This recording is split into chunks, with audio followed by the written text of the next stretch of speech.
Bismillahirrahmanirrahim. Assalamualaikum warahmatullahi wabarakatuh. Selamat pagi semuanya. Terima kasih kepada Dr. Firmansyah, spesialis obstetrik ginekologi, konsultan yang telah menyempatkan waktunya untuk hadir pada siang hari ini. Sebelumnya, perkenalkan, saya Heron Diolak di 1A2 19067. Di sini saya akan memaparkan mengenai case report session saya yang berjudul Eklamsia, partus lama, dan juga atonia uteri. Masuk ke pendahuluan terlebih dahulu. Kita awali presentasi ini dengan mengenai angka kematian ibu atau AKI. Jadi tingginya angka kematian ibu ini merupakan masalah kesehatan di Indonesia, di mana 5 penyebab tertinggi angka kematian ibu ini dapat disebabkan oleh adanya perdarahan, hipertensi dalam kehamilan, infeksi, partus yang lama, dan juga abortus. Di mana pada kasus ini ada 3 kasus penyebab AKI yang tinggi ini, yaitu perdarahan, hipertensi dalam kehamilan, dan juga partus yang lama. Di mana kasus yang pertama mengenai hipertensi dalam kehamilan diartikan sebagai hipertensi onset baru dengan tekanan darah sistolik lebih dan sama dengan 140 mm air raksa atau dengan diastolik lebih dan sama dengan 90 mm air raksa pada usia kehamilan lebih dari 20 minggu. Di mana ada beberapa klasifikasinya seperti hipertensi kronis, hipertensi gestasional, dan juga preeklamsi. Preeklamsi dan juga eklamsi ini memiliki hubungan dengan morbiditas dan juga mortalitas ibu dan juga janin yang tinggi. Di mana eklamsi ini dia ditandai dengan munculnya kejang tonik-klonik atau kejang umum. Kemudian mengenai partus lama ini dikaitkan dengan peningkatan resiko persalinan dan juga intervensi yang sulit. Di mana partus lama ini didefinisikan sebagai persalinan aktif yang berlangsung lebih dari 2 jam, yang berlangsung lebih dari 12 jam.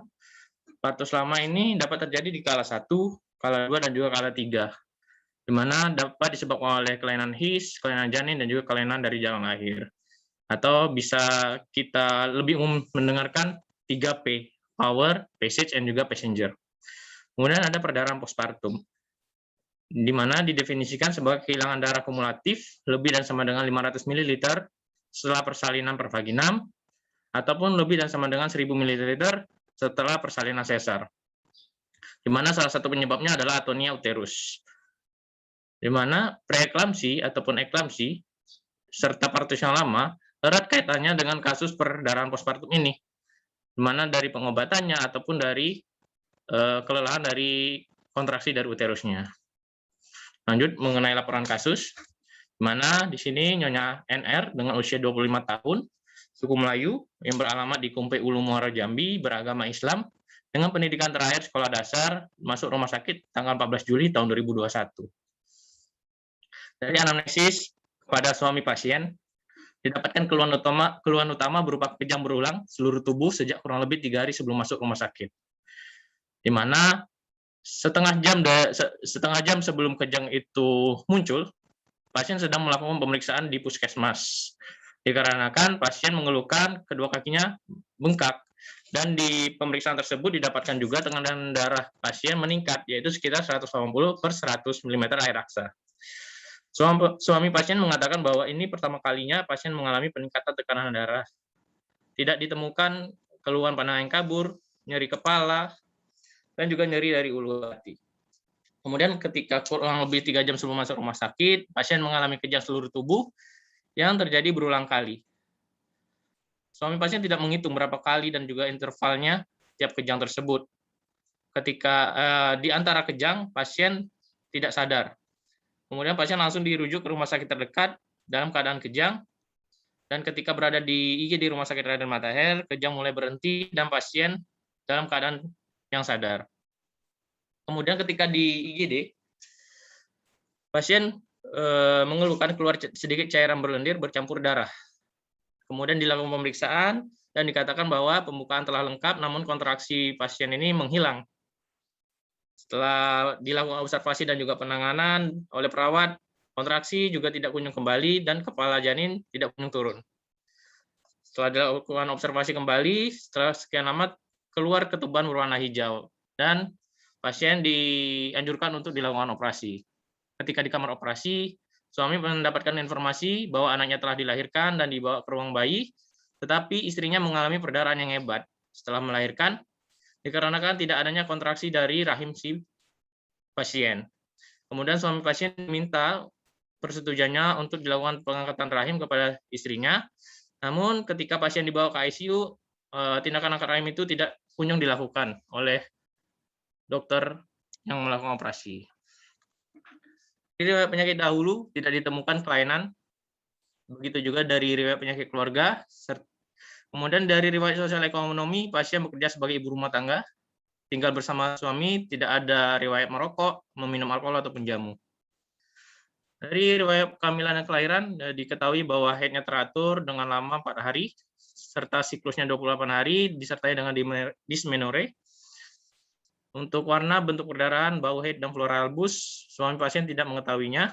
Kemudian untuk perkawinan ini pertama kali menikah, sudah 3 tahun lamanya, dan menikah pada usia 20 tahun.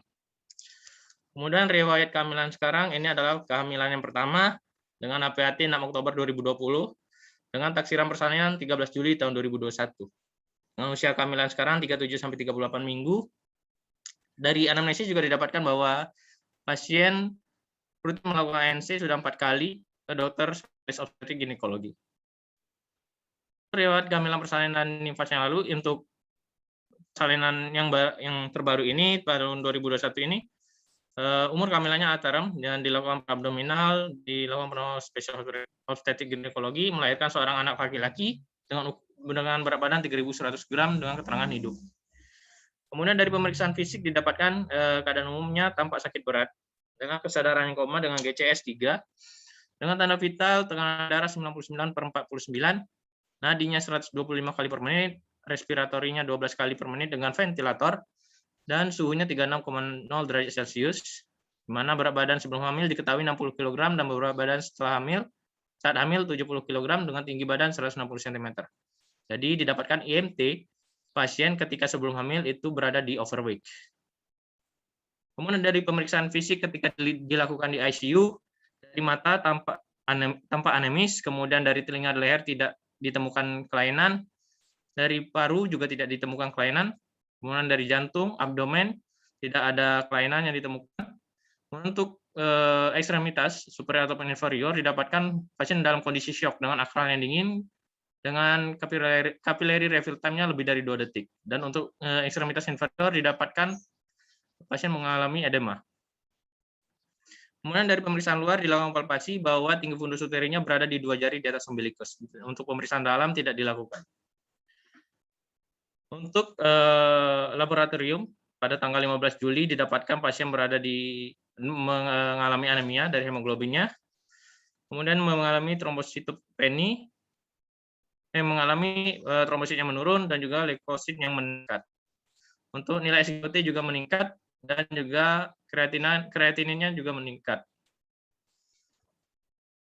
Dari laporan operasi yang dilakukan oleh Dr. Fitri, spesialis obstetrik ginekologi, dengan diagnosis preoperatif G1P0A0, hamil aterem infartu kala 2 JTA prescape plus eklamsi, dan di diagnosis pos operasinya P1A0 pos SC atas indikasi CPD plus eklamsi Berlin suture, dengan estimasi keluar darah kurang lebih 2.100 cc.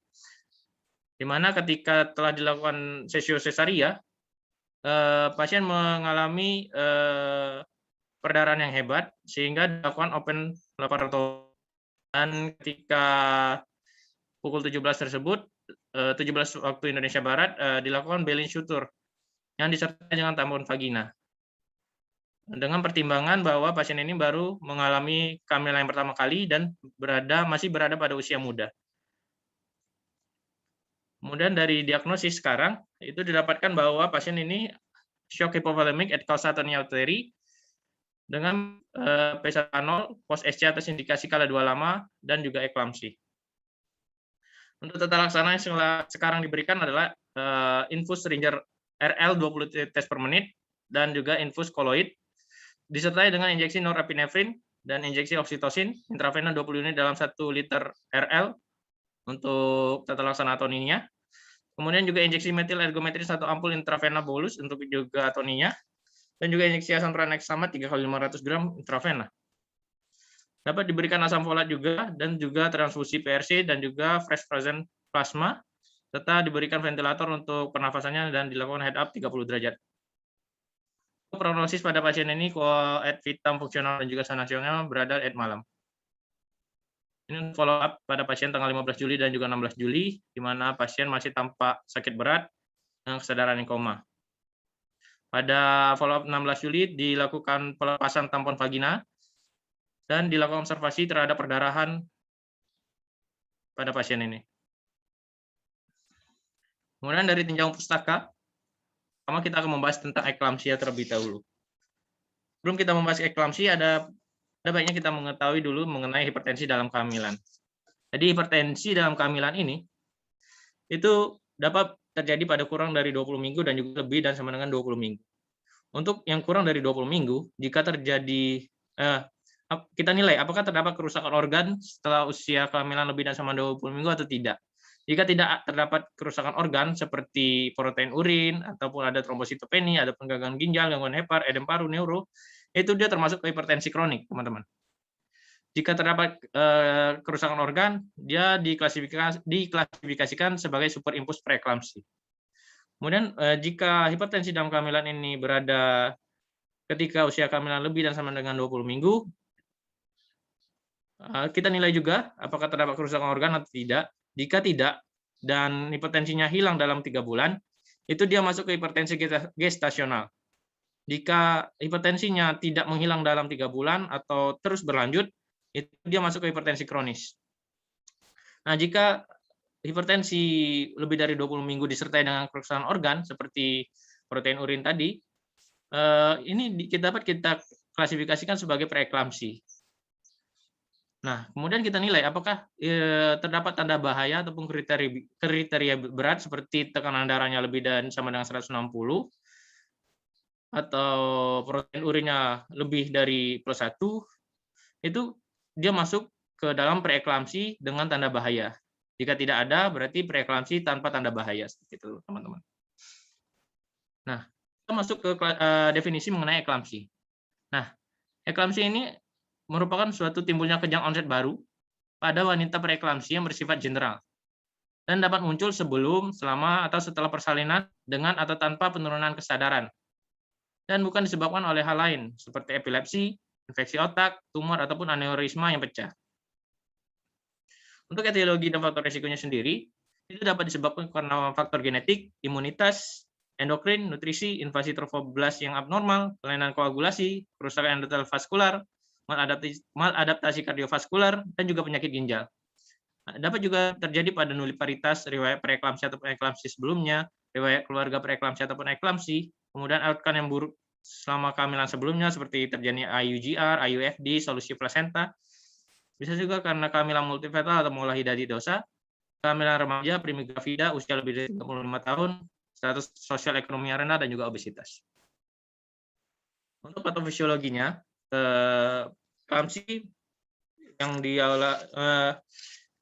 diawali oleh terjadinya suatu preeklamsi, di mana preeklamsi ini timbul karena terjadinya suatu penghambatan perkembangan uterovaskular, di mana interaksi antara hubungan janin dan juga ibu dipengaruhi oleh adanya perubahan vaskular sistemik dan juga lokal. Jika hal ini terjadi, penghambatan perkembangan uterovaskular dapat menimbulkan preeklamsi. Jadi, selama dalam proses normalnya, arteri spiralis ini normalnya akan melebar sekitar 5-10 kali normal. Dan nanti dia akan berkembang menjadi arteri uteroplasenta, yang nantinya dia akan memberikan darah yang banyak untuk dialirkan ke janin untuk berkembang. Kemudian pada proses preeklamsi, pada kelainan preeklamsi, itu arteri uteroplasentanya itu menyempit, tidak melebar seperti yang normal orang pada pasien hamil yang normal. Ketika arteri uteroplasenta ini menyempit, maka aliran darah ke plasenta itu akan berkurang. Ketika aliran darah berkurang, secara adaptasi fisiologinya dia akan mengeluarkan protein-protein proinflamasi, di mana salah satu beberapa protein proinflamasi yang disebutkan dalam teori disebutkan seperti fibronectin seluler, von Willebrand, molekul adesi sel sel, kemudian molekul adesi antar sel 1, sitokin, TNF-alfa, di mana ketika terjadinya suatu lepasnya protein proinflamasi ini, dia akan bersirkulasi ataupun bersirkulasi menuju ke sirkulasi si ibu, yang menyebabkan terjadinya suatu disfungsi dari endotel yang melapisi pembuluh darah. Ketika terjadi suatu disfungsi endotel, maka akan terjadi suatu vasokonstriksi, yaitu pembuluh darah yang menyempit, dan juga akan mempengaruhi ginjal untuk mempertahankan garam yang lebih banyak, sehingga dapat dari kedua mekanisme ini akan terjadi suatu hipertensi. Kemudian seiring berjalannya waktu akan terjadi suatu vasospasme lokal, di mana darah-darah akan berkurang ke organ-organ lain seperti ginjal. Misalnya, ketika ginjal mendapatkan aliran darah yang berkurang, maka dia lama-kelamaan akan merusak si ginjal, merusak si glomerulus, sehingga glomerulus tidak dapat menyaring darah dengan baik, sehingga dapat terjadi oliguri dan juga kebocoran dari protein sendiri. Ketika kebocoran protein semakin masif, seperti contohnya albumin, pembuluh darah kita tidak dapat menahan cairan yang berada di pembuluh darah, sehingga cairan tersebut dapat berpindah ke jaringan interstisial setempat, sehingga dapat menimbulkan terjadinya edema. Nah, seperti yang saya sebutkan tadi, ketika protein kita dalam pembuluh darah itu berkurang, maka akan menyebabkan terjadinya keluarnya cairan dari pembuluh darah. Hal ini juga selaras dengan peningkatan dari permeabilitas. Nah, mana cairan ini dapat menyebabkan terjadinya edema, misalnya pada kaki, wajah, dan juga tangan, ataupun juga pada parunya, serta dapat menyebabkan edema pada cerebral. Di mana edema cerebral ini dia akan terjadi lama-kelamaan akan menjadi iskemia cerebral yang disertai dengan perdarahan mikro, sehingga dapat menimbulkan fokus kejang, sehingga dapat menyebabkan eklamsi tersebut. Teori lain menyebutkan juga dipengaruhi oleh stres oksidatif. Jadi kejang ini dapat ditimbulkan karena adanya perubahan autoregulasi ataupun sirkulasi cerebral, dan juga disertai dengan gangguan sawar darah atau blood-brain barrier, di mana dia akan lewatnya cairan, ion, plasma, protein ke dalam parenkim otak. Jadi sawar darah ini dia dibuat oleh sel endotel yang melapisi kapiler yang memiliki sistem autoregulasi sendiri. Ketika terjadi suatu stres oksidatif, dia akan meningkatkan konversi dari lipoprotein menjadi lipoprotein teroksidasi, yang nantinya akan berikatan dengan reseptor mirip lektin atau LOX1, yang akan menghasilkan kaskade sinyal kompleks yang akan menginduksi jalur inflamasi, meningkatkan produksi superoksida, meningkatkan disfungsi vaskular dan merusak endotel, sehinggalah blood-brain barrier-nya akan disfungsi. Pada suatu kondisi hipertensi yang tinggi akan menyebabkan suatu autoregulasi yang gagal, di mana akan terjadi suatu peningkatan tekanan hidrostatik, penurunan resisten pembuluh darah cerebral, merusak pembuluh darah mikro, meningkatkan permeabilitas blood-brain barrier, sehingga cairan yang berada dari pembuluh darah akan keluar, sehingga menyebabkan suatu edema cerebral, sehingga akan merusak saraf dan terjadinya suatu kejang. Untuk menegakkan diagnosis pada eklamsi, dimulai dari anamnesis, teman-teman. Di mana pada anamnesis didapatkan pasien berada dalam kondisi yang hamil dan disertai dengan kejang yang bersifat umum ataupun general. Dari anamnesis juga ditemukan bahwa ini disertai dengan tekanan darah yang tinggi serta penurunan kesadaran, penglihatan yang kabur, nyeri kepala yang hebat, nyeri ulu hati, tanpa disertai dengan riwayat trauma ataupun epilepsi sebelumnya. Dari pemeriksaan fisik didapatkan kesadaran baik itu dalam keadaan somnolens hingga koma, dengan tekanan darah lebih dan sama dengan 140 ataupun lebih dan sama dengan 90, disertai dengan takikardia dan takipneu. Bisa disertai dengan edema tungkai, dan kita harus melakukan pemeriksaan serviks untuk merencanakan tindakan persalinan apa yang harus kita lakukan pada si pasien.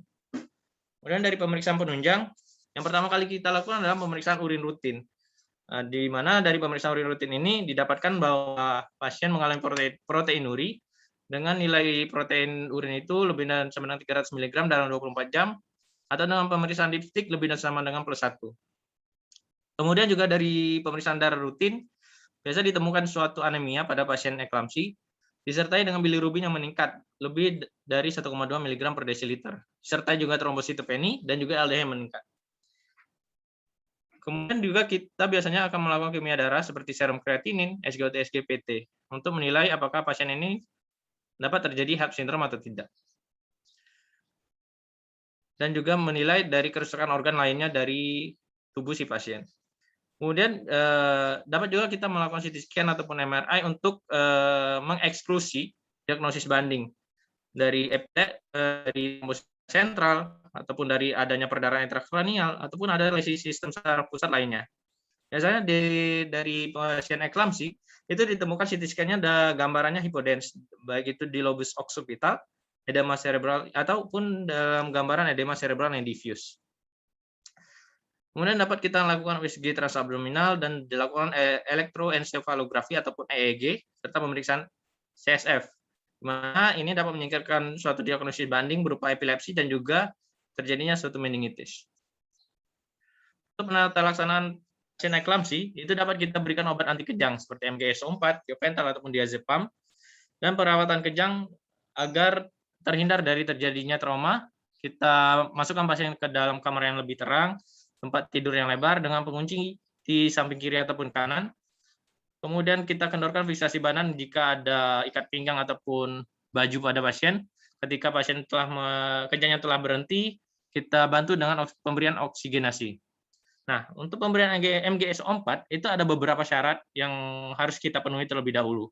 Di mana harus tersedia suatu antidotum untuk MgSO4 yaitu berupa CA-gluconase 10% yang dapat diberikan intravena selama 3-5 menit. Mana MgSO4 ini ditakutkan akan terjadinya suatu depresi nafas pada si pasien. Jadi selain syarat antidotum yang tersedia juga disyaratkan juga bahwa pada pasien ini harus memiliki refleks patella yang positif dengan respiratory rate-nya lebih dari 16 menit dengan urine output-nya lebih dari 30 cc per jam. Untuk pemberiannya secara intravena itu diberikan loading dose-nya 4 gram dengan MgSO4 10 cc MgSO4 40% 10 cc dalam 100 cc RL diberikan 15-20 menit dan untuk pemberian maintenance-nya itu diberikan 10 gram dan 500 cc RL 1-2 gram per jam.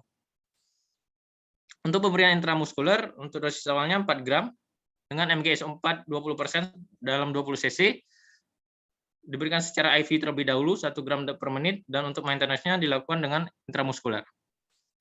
Nah, untuk perawatan pasien koma itu sendiri, pada pasien yang koma, itu kita harus mempertahankan jalan nafasnya, mencegah terjadinya aspirasi, dan juga menilai GCS-nya, serta pemasangan NGT. Untuk pemberian antihipertensi itu diberikan ketika pasien mengalami tekanan sistolik lebih dari 180 ataupun diastolik lebih dari 110. Ini menurut PPK dari hipertensi dalam kehamilan. Dapat kita berikan nifedipin 10 mg dan diulangi dalam 30 menit ataupun dapat diberikan labetalol 10 mg secara intravena dengan target penurunan MAP-nya 20%. Nah, untuk pengobatan obstetriknya sendiri, kehamilan dengan eklamsi harus diakhiri tanpa memandang usia kehamilan dan juga keadaan janin. Jadi dapat dilakukan secara SC. Tapi ketika pasien itu berada di in-portu kala 2, pasien dengan terminal state CA, kemudian HELLP syndrome, ataupun terjadi suatu komplikasi cerebral dan juga kontraindikasi operasi seperti ASA-nya 4, itu dapat dilakukan secara pervaginam. Kemudian masuk ke tinjauan pustaka mengenai partus skala 2 yang lama. Jadi persalinan lama atau partus lama itu dapat kita sebut juga sebagai distosia, yaitu merupakan persalinan yang sulit ataupun kemajuan persalinan yang lambat secara abnormal, mana akan terjadi suatu kurangnya dilatasi serviks, kurangnya penurunan, dan juga terjadi disproporsi di cephalopelvis yang dapat terjadi pada kala 1, kala 2, dan juga kala 3. Di mana pada pasien ini mengalami partus 2 yang lama dengan pada pasien nulipara itu lebih dari 2 jam, dan pada pasien multipara itu lebih dari 1 jam. Untuk etiologinya dapat kita singkat 3P, power, passenger, dan passage, di mana power itu dinilai dari kontraksi ataupun his pada pasien yang tidak normal, baik itu dari kekuatan ataupun sifatnya. Di mana oleh karena his yang tidak normal ini dapat mengakibatkan persalinan mengalami hambatan ataupun kemacetan. Kemudian dari passenger, persalinan dapat mengalami gangguan atau kemacetan karena kelainan dalam letak ataupun dalam bentuk janin. Jadi baik pada pasien yang makrosom juga dapat menyebabkan terjadinya suatu keterlambatan atau kemacetan dari partus. Kemudian dari passage, di mana kelainan dalam ukuran ataupun bentuk jalan lahir bisa mengalami kemajuan persalinan atau menyebabkan kemacetan. Nah, untuk skala 2 ini sendiri itu dimulai ketika pembukaan lengkap hingga pasien ketika pembukaan telah lengkap dan juga janin dilahirkan. Di mana skala 2 ini dibagi menjadi 2 fase, ada fase pelvis ataupun fase pasif, dimulai dari pembukaan lengkap hingga timbulnya usaha mengejan spontan, ditandai dengan turunnya sebagian persentase janin dengan cepat. Di mana pada fase ini perfusi uteroplasenta dan oksigenasi janin tidak berpengaruh. Kemudian ada fase yang kedua, yaitu fase perineum ataupun fase aktif, dimulai dari timbulnya usaha mengejan hingga lahirnya janin. Di mana pada fase ini perfusi uteroplasenta dan oksigenasi janin sangat berpengaruh. Jadi pada fase ini harus diwaspadai kalau telah terjadi persalinan yang lama. Nah, untuk penanggalan diagnosis dilakukan penilaian awal seperti jenis panggul pada pasien, baik itu apakah pasien mengalami jenis panggul yang android, ginekoid, platypeloid, ataupun antropoid. Kemudian juga nilai taksiran berat janin, apakah dia termasuk ke makrosom atau tidak. Kemudian dapat kita juga nilai dari pelvimetri klinis dengan menilai sudut prosesus spinosus, apakah dia konvergen, divergen, ataupun lurus. Nilai dari sudut biischialnya lebih dari 8 cm atau tidak. Kemudian jarak promontorium sacralis dan juga sinifisis pubis lebih dari 12 cm atau tidak. Dan nilai juga hubungan tulang panggul dengan kepala janin. Selain itu juga kita nilai mengenai partografnya. Kita nilai pembukaan serviks, evaluasi presentasi janin dan juga posisi terbawah janin, pantau DJJ janin, dan juga nilai pola kontraksi uterus. Untuk tata laksana partus yang lama ini, ada pasien skala 1 misalnya yang berada di fase laten, itu kita suruh untuk istirahat beberapa jam saja. Kemudian kita nilai dilatasi status janin dan penipasan serviks apakah telah berkembang lebih baik atau tidak. Atau bisa juga kita dengan meminta pasien untuk latihan dengan bola berbentuk kacang, sehingga dia akan mempermudah persalinan pada si pasien itu. Atau bisa juga kita melakukan rotasi manual oksipit janin jika si janin itu mengalami malposisi. Kemudian dapat kita melakukan amniotomi atau pemecahan dari ketuban, sehingga dapat meningkatkan kontraksi dari uterusnya. Atau kita dapat melakukan pemberian oksitosin secara drip 20-40 unit ataupun 2 ampul dalam 1 liter kristaloid atau 2 kolov kristaloid dalam infus 200-500 ml per jam. Lalu kita titrasi untuk mempertahankan kontraksi uterus dan kontrol perdarahan. Atau kita bisa selain oksitosin dapat diberikan beta blocker berupa propranolol dosis rendah intravena, atau dapat kita berikan prostaglandin analog dinoproston dan juga misoprostol, atau dapat kita berikan prostaglandin E2 dosis tunggal 1 mg gel intravagina. Dapat juga kita melakukan tindakan forceps ataupun vakum, dan tindakan terakhir yang dapat kita lakukan adalah seksius cesarean. Lanjut ke tinjauan pustaka ketiga, yaitu atonia uteri. Mana perdarahan postpartum itu ada yang primer ataupun sekunder, di mana yang primer itu kurang dari 24 jam dan sekunder itu lebih dari 24 jam. Dan untuk yang primer sendiri itu dapat terdiri dari 4P atau 4T kalau bahasa Inggrisnya. Itu terdiri dari tonusnya terlebih dahulu, yang dapat kita nilai tonusnya, apakah dia terjadi atonia uteri atau tidak. Kemudian yang kedua yaitu dari trauma. Apakah terjadi suatu trauma dari uterus ataupun jalan lahir ketika dilakukan persalinan. Kemudian juga kita nilai apakah terdapat jaringan yang tersisa atau yang tertinggal pada proses persalinannya. Di mana kita nilai dari plasenta yang telah dilahirkan apakah kotilodenya lengkap atau tidak. Kemudian jika terdapat plasenta yang tertinggal, itu juga kita dapat nilai melalui USG. Apakah akan terdapat sisa-sisa plasenta yang berada di dinding uterus atau tidak. Kemudian yang terakhir, kita nilai dari trombus. Kita analisis dari pasien apakah ada kelainan perdarahan sebelumnya atau tidak. Dan nanti kita dapat nilai juga dari pemeriksaan laboratorium, dari INR, PTT, dan juga PTT-nya. Nah, untuk atonia uteri sendiri didefinisikan sebagai keadaan yang lemahnya tonus atau kontraksi sel myometrium corpus uteri sebagai respon terhadap oksitosin endogen selama proses persalinan, sehingga tidak dapat menekan bagian arteri spiralis yang terganggu akibat pelepasan plasenta dan dapat terjadi perdarahan yang masif. Nah, etiologi dan faktor risikonya terdiri dari yang antepartum ataupun intrapartum.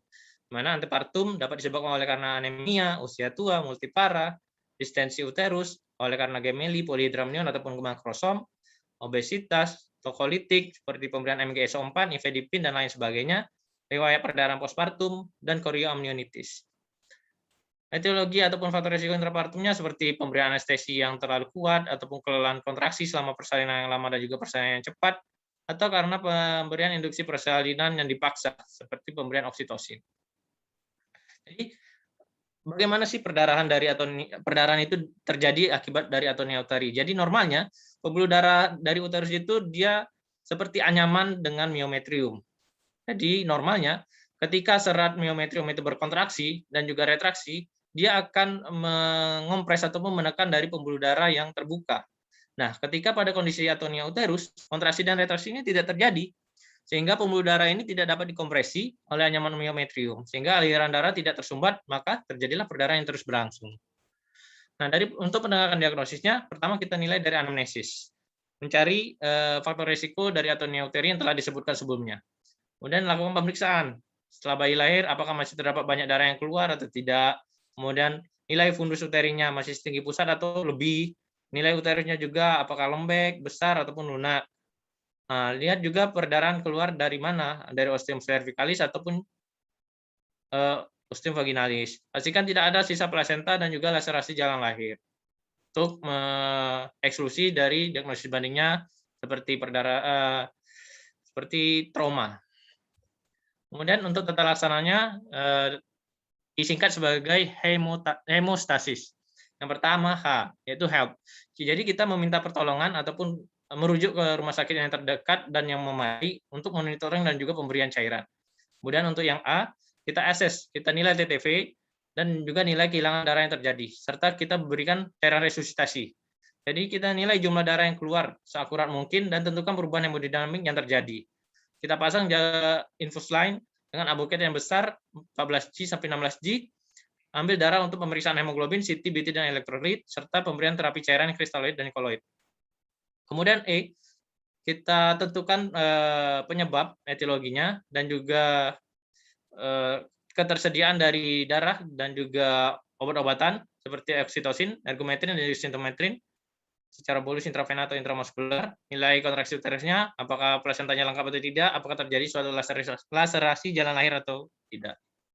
Kemudian kita lakukan message uterus ketika uterusnya terasa lembek, agar kalau misalnya gagal, maka kita lakukan kompresi bimanual secara internal untuk menekan fornix anterior. Kemudian dapat kita berikan oksitosin infus ataupun pemberian prostaglandin untuk meningkatkan dari tonus uterusnya tersebut. Jika tidak terdapat oksitosin, kita dapat memberikan ergometrin dengan dosis awal 0,2 mg secara perlahan, kemudian dapat dilanjutkan dengan 0,2 mg setelah 15 menit bila masih diperlukan. Kemudian ketika perdarahan masih terus berlangsung, kita dapat memindahkan pasien ke dalam kamar operasi untuk menilai apakah untuk melakukan kompresi bimanual dan menilai apakah terdapat sebelumnya kita nilai apakah terdapat sisa plasenta atau tidak atau terjadi trauma atau tidak. Kemudian dapat kita melakukan pemasangan tabung nadi balon ataupun kateter balon. Nah, di mana yang paling disarankan menggunakan balon bakteri SOS ataupun balon kateter untuk menghentikan perdarahan dan mencegah koagulopati. Kemudian tata laksana selanjutnya dapat kita melakukan apply compression suture dengan menggunakan balance suture dengan ikatan ini menggunakan benang chronic catgut nomor 2 ataupun Vicryl 0. Atau jika memungkinkan kita dapat melakukan histerektomi. Nah, komplikasi yang kita takutkan dari atonia uteri ini yang pertama adalah terjadinya shock hipovolemi, di mana akan terjadi penurunan perfusi jaringan yang menyebabkan tidak cukupnya pengiriman nutrisi dan juga oksigen yang diperlukan untuk fungsi normal sel. Di mana shock hipovolemik ini dibagi menjadi 4 derajat. Yang derajat pertama, kehilangan darah yang kurang dari 750 ml atau kurang dari 15% dari darah normal, dengan nadinya kurang dari 100 dan tekanan darahnya masih normal, dan pernafasannya juga dalam batas normal dan urin output-nya lebih dari 30. Untuk derajat 2 itu telah mengalami kehilangan darah sekitar 750 sampai 1.500 ml atau 15 sampai 30%, dan tekanan darahnya mulai meningkat untuk kompensasi yaitu 100 sampai 120, dan untuk tekanan darahnya masih dalam batas normal karena telah mengalami kompensasi dari nadinya. Untuk respiratorinya mulai meningkat sekitar 20 sampai 30 kali dengan urin output-nya 20 sampai 30 ml per jam. Untuk derajat 3, kehilangan darahnya 1.500 sampai 2.000 ml atau 30 sampai 40%, dengan nadinya yang semakin meningkat sekitar 120 sampai 140, tekanan darahnya mulai menurun, pernapasannya 30 sampai 40 kali per menit, dengan urin output-nya mulai menurun 5 sampai 15 ml per jam. Dan derajat keempat, ketika kehilangan darahnya lebih dari 2.000 ml atau lebih dari 40%, dengan nadinya lebih dari 140 dan tekanan darahnya sangat menurun. Di mana ketika terjadinya suatu perdarahan, hal ini akan menyebabkan penurunan dari darah yang bersirkulasi di pembuluh darah kita, yang mana dia akan mengakibatkan penurunan cardiac output. Ketika terjadi cardiac output akan mengalami kompensasi dengan melepaskan RAA system atau melepaskan renin-angiotensin aldosteron yang menyebabkan urin kita tertahan sehingga menyebabkan terjadinya suatu oliguria. Dengan harapan akan terjadi suatu peningkatan tekanan darah. Kemudian ketika cardiac output-nya kita menurun, perfusi jaringan itu juga akan menurun dan akan terjadi suatu hipotensi. Di mana hal ini dapat menyebabkan suatu metabolisme anaerob sehingga menimbulkan asidosis, hiperkalemi, dan juga toksik metabolit. Yang ditakutkan adalah terjadinya suatu kerusakan dari endotel, disseminata intravascular coagulation, dan juga kematian dari jaringan yang dialiri oleh darah yang kurang tersebut. Ketika hipotensi dan juga perfusi jaringan yang menurun, akan menstimulasi baroreseptor, sehingga akan meningkatkan stimulasi simpatik dan juga sistem kardiovaskular, dengan harapan akan terjadi peningkatan tekanan darah, juga meningkatkan kontraktilitas, dan juga serta vasokonstriksi untuk meningkatkan tekanan darah dan meningkatkan aliran balik ke jantung. Komplikasi yang kedua adalah mengenai anemia. Di mana anemia ini sendiri pada kehamilan didefinisikan menurut WHO dengan kadar hemoglobin di bawah 11 gram per desiliter. Dengan klasifikasi ringan, HB-nya 10 sampai 10,9 gram desiliter, sedang 7 sampai 9,9 gram desiliter, dan juga berat jika HB-nya kurang dari 7. Ada nggak hubungan antara MGSO4 dengan antineuteri? Jadi, sebelum kita mengetahui hubungannya, ada baiknya kita mengetahui dulu mengenai kontraksi miometrium, di mana kontraksi miometrium ini itu didahului oleh adanya influx dari ion kalsium, di mana ketika ion kalsium ini akan berikatan dengan kalmodulin, dia akan mengaktifasi dari enzim myosin light chain kinase ini, yang nantinya akan terjadi fosfolarisasi kepala myosin, dan terjadilah suatu ikatan aktin myosin, sehingga terbentuklah kontraksi dari uteraris tersebut. Nah, sedangkan MgSO4 ini yang kita gunakan sebagai antikonvulsan atau untuk pengobatan atau pencegahan kejang pada eklamsi, mekanisme kerjanya itu mengubah keseimbangan antara kalsium dan Mg dengan magnesium, di mana interaksi antara keduanya adalah interaksi antagonis. Jadi, ketika kalsium ini berikatan nantinya dengan Mg, ketika kalsium ini akan berikatan dengan SO4 dan digantikan oleh magnesium, enzim kinase myosin light chain ini tidak akan terbentuk, sehingga fosfolarisasi kepala myosin itu tadi juga tidak akan terjadi, sehingga tidak akan ada ikatan antara aktin myosin, sehingga kontraksi pun tidak ada. Itu yang kita takutkan ketika kita memberikan MgSO4 tersebut. Analisis kasus. Jadi dari anamnesis didapatkan kurang lebih 3,5 jam sebelum masuk rumah sakit, pasien melakukan pemeriksaan kehamilan di puskesmas. Dalam pemeriksaan tersebut didapatkan tekanan darah pasien meningkat, yaitu sekitar 180/100. Suami pasien mengatakan bahwa ini pertama kali pasien mengalami peningkatan tekanan darah, dan juga pasien juga mengeluhkan kedua kaki yang bengkak. Tidak ada keluhan pandangan kabur dan nyeri kepala yang hilang timbul. Jadi menurut teori dari ISSHP atau International Society for the Study of Hypertension in Pregnancy mendefinisikan hipertensi sebagai hipertensi onset baru. Jadi hipertensi yang baru dengan sistolik lebih dan sama 140 ml air raksa ataupun diastolik lebih dan sama dengan 90 ml air raksa setelah usia kehamilan 20 minggu. Baik itu terdiri dari hipertensi kronis, hipertensi gestasional ataupun preeklamsi. Nah, untuk keluhan kedua kaki bengkak ini merupakan tanda terjadinya preeklamsi yang terjadi karena kebocoran plasma darah dari pembuluh darah. Nah, untuk pandangan kabur dan nyeri kepala, ini merupakan gejala terjadinya suatu impending eklamsi. Tapi pada pasien ini tidak terjadi impending eklamsi. Kemudian pasien hamil dengan usia kehamilan 37 minggu datang ke IGD dengan keluhan kejang sejak kurang lebih 3 jam sebelum masuk rumah sakit. Kejang dirasakan pertama kali ketika pasien sedang melakukan pemeriksaan kehamilan di puskesmas. Lalu pasien segera dibawa ke rumah sakit terdekat untuk penanganan lebih lanjut. Selama perjalanan, pasien kejang berulang kali hingga pasien berada di IGD Rumah Sakit Umum Daerah Raden Matahir. Kejang tersebut terjadi di seluruh tubuh pasien. Suami pasien tidak menghitung berapa kali dan juga berapa lama kejang berlangsung. Setelah kejang berhenti, pasien dalam keadaan sadar. Jadi, dari teorinya, eklamsi adalah komplikasi kehamilan yang sangat serius yang bertanggung jawab atas kematian ibu dan perinatal yang tinggi. Eklamsi adalah kelainan akut pada wanita hamil dalam persalinan ataupun masa nifas yang ditandai dengan timbulnya kejang. Tidak disebabkan oleh kelainan neurologik dan ataupun koma, di mana sebelumnya sudah menunjukkan gejala-gejala preeklamsi. Salah satu faktor risiko terjadi eklamsi adalah nuliparitas. Seperti itu.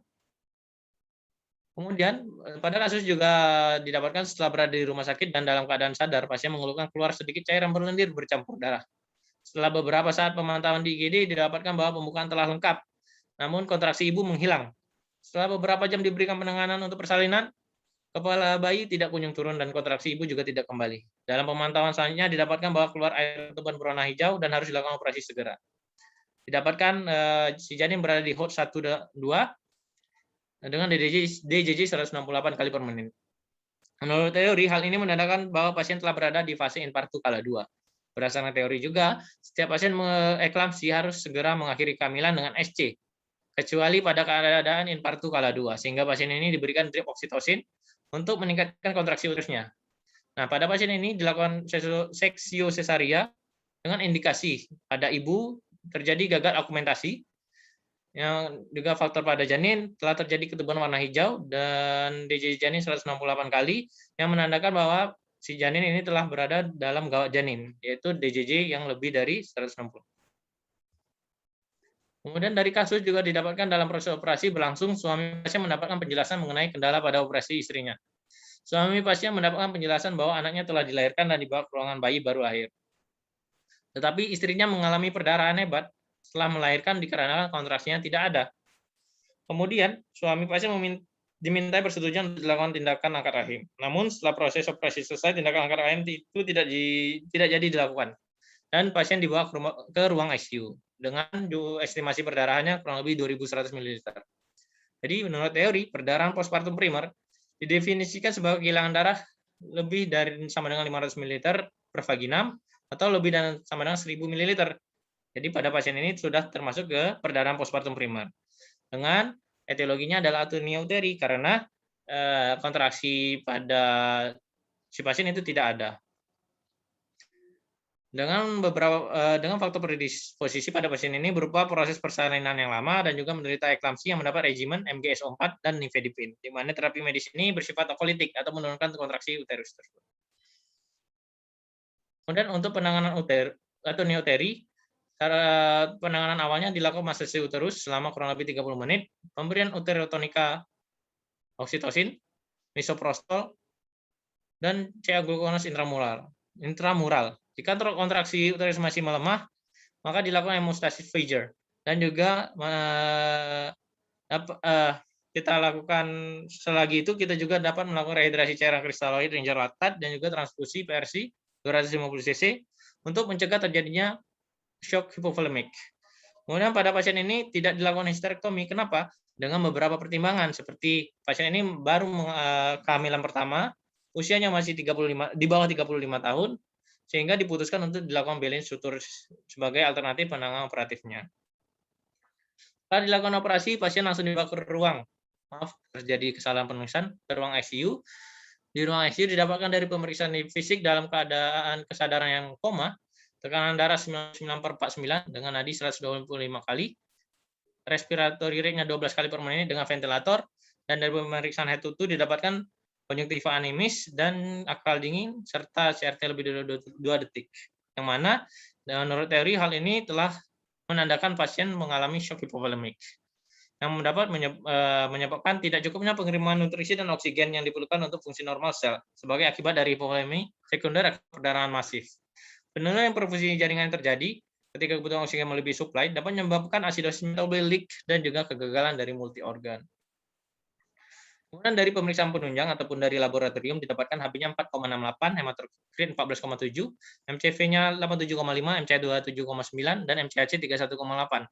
Hal ini menandakan bahwa pasien ini mengalami anemia normokromik normositer diakibatkan karena perdarahan akut, dan hal ini tergolong dari anemia berat karena menurut WHO anemia berat itu didefinisikan dengan HB kurang dari 7. Untuk tata laksananya pada pasien ini diberikan terapi cairan, pemberian norepinefrin, metylergometrin, asam tranexamat, asam folat, transfusi, VRC dan juga frozen fresh plasma, ventilator, dan head up 30 derajat. Jadi untuk memenuhi kebutuhan cairan pada pasien shock hipovolemik, diperlukan pemasangan 2 set infus untuk cairan infus dan juga transfusi, serta pemberian obat secara intravena. Jadi volume darah dapat diberikan dengan transfusi darah PRC ataupun frozen fresh plasma, cairan kristaloid seperti RL ataupun cairan koloid seperti gelatin. Kemudian pemberian norepinefrin ini berguna untuk menaikkan tekanan darah dan juga mempertahankan perfusi dari ginjalnya. Pemberian metylergometrin dan juga asam tranexamat ini diarahkan untuk menghentikan perdarahan dengan mekanisme masing-masing. Untuk menutup, 5 penyebab kematian ibu terbanyak disebabkan oleh perdarahan, hipertensi, infeksi, hal tersama, dan juga abortus. Penyebab ini dapat berdiri sendiri maupun saling berkaitan. Perdarahan postpartum memiliki keterkaitan dengan pengobatan hipertensi dalam kehamilan dan juga komplikasi dari patos yang lama. Tindakan kita sebagai dokter umum dapat mencegah terjadinya penyebab kematian ini. Salah satunya dengan melakukan ANC kepada pasien secara rutin. Dengan pemeriksaan ANC tersebut, kita dapat menentukan resiko yang terjadi dan dapat mencegah dan juga menangani sebelum terjadinya komplikasi tersebut. Mungkin dari saya cukup sekian. Jika teman-teman ada yang bertanya, dipersilakan. Semoga ilmunya bermanfaat. Satu quotes dari Nelson Mandela, "Education is the most powerful weapon we can use to change the world." Pada teman-teman yang ingin bertanya, dipersilakan. Izin bertanya kepada presentan. Ya. Apakah pemberian MGSO4 pada pasien eklamsi itu sama seperti kita memberikan MGSO4 pada pencegahan eklamsi pada pasien yang mengalami preeklamsi? Oke, baik. Jadi pertanyaan, apakah pemberian MGSO4 pada pasien eklamsi sama seperti pencegahan eklamsi pada preeklamsi ya? Jadi intinya cara pemberian MGSO4 itu sama, baik itu eklamsi ataupun preeklamsi. Tetapi ketika terjadi tim kejang yang berulang ataupun kejang yang ulangan, kita dapat memberikan MGSO4 ulangan seperti MGSO4 40% dengan dosis 2 gram intravena selama 2 menit, di mana dengan pemberian sekurang-kurangnya 20 menit setelah pemberian loading dose yang terakhir. Di mana dosis tambahan 2 gram ini hanya diberikan sekali saja.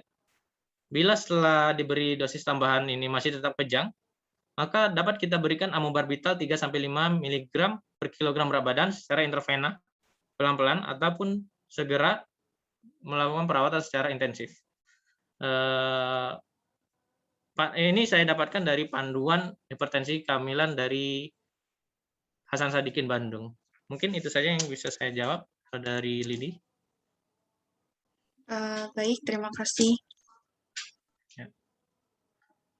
Teman-teman yang lain, ada yang bertanya? Izin bertanya kepada presentan. Jadi, apa saja sih hal-hal yang harus kita pertimbangkan untuk melakukan terminasi pada kehamilan dengan eklamsi? Terima kasih. Ya. Jadi pertimbangan apa saja yang harus kita lakukan untuk terminasi kehamilan eklamsi. Jadi seperti yang saya sebutkan sebelumnya, bahwa semua kehamilan dengan eklamsi ataupun impending eklamsi yang saya sebutkan juga seperti gejala penglihatan kabur, nyeri ulu hati dan juga nyeri kepala hebat, itu harus segera dilakukan terminasi tanpa memandang usia kehamilan dan keadaan janinnya. Jadi hampir semua pasien eklamsi ini akan dilakukan seksio sesaria. Namun ada beberapa kondisi pasien ini tidak dilakukan seksio sesaria tersebut, yang seperti dia telah berada di infartu skala 2, terminal state kelainan cerebral seperti stroke, kemudian ada kontraindikasi operasi seperti pasien berada di skala 4, ada pasien dengan ASA 4, dan jika sarana pemantauan pasca SC itu tidak memungkinkan di rumah sakit tersebut, maka kita dapat melakukan persalinan secara pervaginam pada pasien eklamsi tersebut. Mungkin itu aja, Ririn.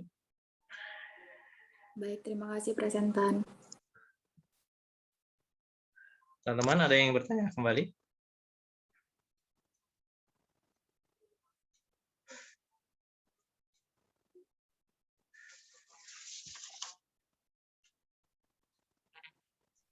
Izin bertanya kepada presentan. Ya, silakan Ayu Elina. Tadi kan ada faktor yang mempengaruhi persalinan, sudah dijelaskan juga bahwa ada power, passage, dan passenger. Nah, di bagian passage atau jalan lahir tadi juga sudah dijelaskan ada ukuran ataupun bentuk panggul yang mempengaruhi dari proses passage sendiri. Nah, boleh tolong dijelaskan ulang bentuk dari jenis-jenis panggul sendiri, lalu jenis panggul mana yang paling ideal yang memudahkan untuk proses persalinan sendiri. Pertanyaan selanjutnya, apakah pada kasus ini ada kaitannya dengan bentuk dari panggul ibu sendiri sehingga menyebabkan partus lama pada pasien ini? Terima kasih. Baik. Terima kasih pada Ayu Herlina atas pertanyaannya. Jadi ada 4 jenis panggul pada setiap manusia ya. Yang pertama ada jenis ginekoid, di mana ginekoid ini itu yang mempermudah persalinan, di mana dia hampir mirip lingkaran ini dengan diameter posterior, antero-posterior sama seperti diameter transversalnya. Nah, di mana jenis panggul ini ditemukan sekitar 45% wanita. Ini atau sering disebut sebagai jenis panggul tipikal wanita. Kemudian ada jenis yang kedua mengenai antropoid, di mana dia berbentuk seperti elips, di mana diameter antero-posteriornya itu lebih besar dibandingkan dengan diameter transversalisnya. Hal ini ditemukan pada sekitar 35% wanita. Kemudian yang ketiga ada jenis android. Jenis android ini sering ditemukan pada laki-laki, di mana bentuknya hampir segitiga. Dengan diameter transversalisnya terbesar terletak di posterior. Jadi di bagian posterior ini lebih besar dibandingkan yang anterior. Kemudian hanya 15% wanita yang mengalami jenis panggul android ini. Kemudian yang keempat yaitu jenis panggul platypeloid, di mana jenis ini dia lebih besar di diameter transversalisnya dibanding dengan diameter antero-posteriornya, di mana hanya 5% wanita yang mengalami jenis panggul ini. Nah, pada pasien ini saya sudah membuka lembar rekam medisnya, tetapi tidak didapatkan pelvimetrinya. Jadi saya tidak dapat menilai jenis panggul pada si pasien ini.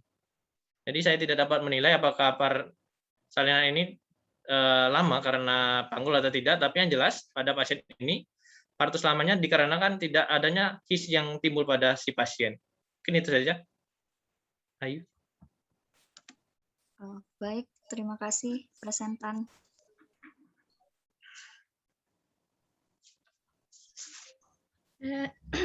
Izin bertanya pada presentan.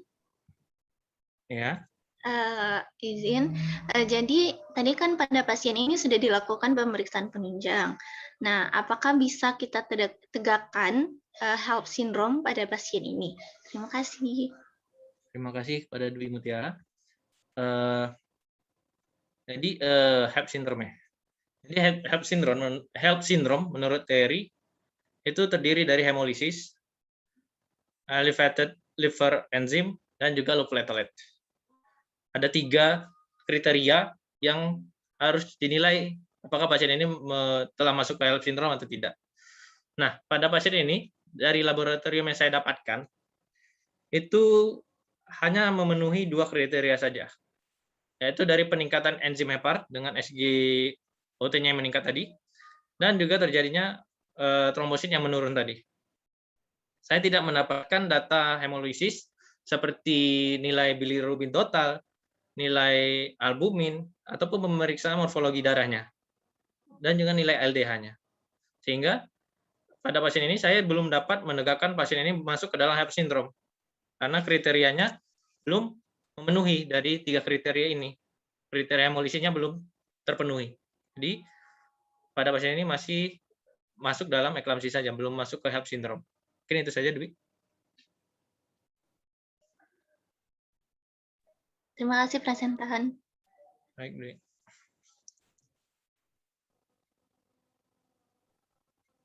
Izin Ada yang bertanya. Pertama, itu bagaimana pencegahan kita terhadap agar tidak terjadinya postpartum. Yang kedua, terkait dengan MgSO4. Jika urin outputnya itu di bawah 0,5 cc per kilogram per badan, atau ada masalah ginjal, itu bagaimana cara pemberian MgSO4-nya? Terima kasih. Baik, yang pertama mengenai pencegahan perdarahan postpartum. Jadi pada pasien hamil kita harus melakukan ANC yang rutin, di mana tujuannya adalah untuk mencegah dan mempersiapkan pasien ketika melahirkan untuk meminimalisir perdarahan tersebut. Di mana selama periode prenatal ini kita penting untuk menilai tingkat risiko perdarahan postpartum pada wanita. Di antaranya nilai risikonya seperti peregangan rahim yang berlebihan, baik itu karena kehamilan ganda ataupun polihidramnion atau risiko-risiko lainnya. Kemudian juga kita harus menilai laboratorium awal, yaitu dari HB, hematokrit, yang mana ketika HB ini juga merupakan suatu faktor risiko dari terjadinya suatu perdarahan postpartum.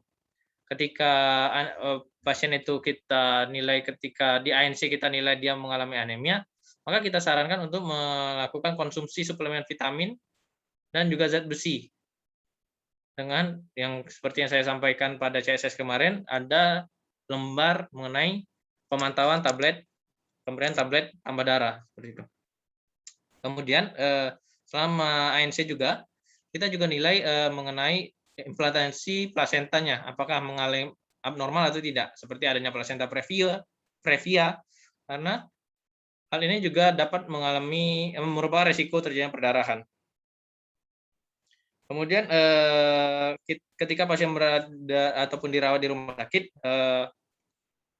kita harus mengantisipasi juga dari kadar hemoglobin dan juga hematokritnya.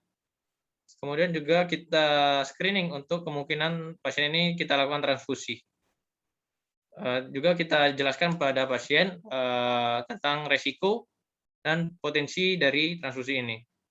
Pokoknya kita harus waspada dari faktor risiko yang dapat menyebabkan perdarahan postpartum tersebut. Yang kedua tadi mengenai MgSO4, ada urin output yang kurang ya. Dengan syarat MgSO4 tadi, salah satunya urin outputnya harus lebih dari 30 cc, maka pemberian MgSO4 mungkin dapat kita hindari terlebih dahulu dan dilakukan dengan pemberian obat anti kejang lainnya, seperti yang sudah ditampilkan di slide yang saya tampilkan tadi. Mungkin itu saja, Sarah, Barimi.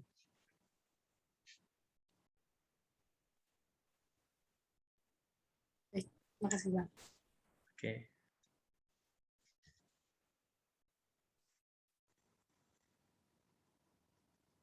Ada yang bertanya lagi, teman-teman? Izin bertanya, Bang, Ya. mengenai perdarahan postpartum tadi. Jadi bagaimana tata laksana penggantian darah pada pasien perdarahan postpartum? Terima kasih. Baik, terima kasih kepada Priska Vera yang telah bertanya. Jadi, ketika terjadinya suatu perdarahan postpartum, perdarahan ini dapat menyebabkan pasien ini mengalami hilangnya faktor pembekuan yang penting untuk mengurangi atau meminimalisir terjadinya perdarahan lebih lanjut. Nah, karena faktor pembekuan ini habis, dia akan beresiko terjadinya suatu DIC. Ketika DIC ataupun disseminate intravascular coagulation ini terjadi, perdarahan ini hanya dapat dikontrol dengan pemberian transfusi sel darah RBC ataupun red blood cell. Dan juga dapat diantisipasi juga dengan pemberian FFP ataupun frozen fresh plasma, pemberian trombosit, dan juga kriosipitatnya. Sehingga perdarahan ini dapat terminimalisir atau dapat berkurang. Nah, jadi garis pertahanan pertama kita untuk ketika terjadinya suatu kehilangan darah adalah dengan pemberian red blood cell tadi, sel darah merahnya. Jadi setiap satu unit red blood cell ini akan meningkatkan hematokrit sekitar 3% dan juga meningkatkan hemoglobin sekitar 1 gram. Dan setelah itu kita pertimbangkan untuk pemberian faktor lainnya, seperti bisa kita lakukan pemberian trombosit, di mana trombosit ini, pemberian 1 unit trombosit itu diharapkan dapat meningkatkan jumlah trombosit sekitar 5.000 sampai 10.000 mm3. Di mana trombosit ini ditransfusikan dengan indikasi jika trombositnya berada dalam rentang kurang dari 50.000 mm3. Kemudian selain trombosit juga dapat memberikan fast frozen plasma ataupun plasma beku segar untuk menggantikan faktor pembekuan. Di mana FFP ini dia mengandung dari faktor fibrinogen, antitrombin 3, kemudian faktor 5, serta faktor 8. Dan nantinya 1 unit FFP ini diharapkan dapat meningkatkan kadar-kadar tersebut sebesar 10 mg per desiliter, sehingga proses perdarahan pun dapat terhambat seperti itu. Kemudian di Amerika Serikat, tapi bukan di Indonesia, ada namanya pemberian darah itu berupa fibrinogen sintetis, di mana ini diindikasikan pada pasien yang memiliki defisiensi fibrinogen kongenital. Jadi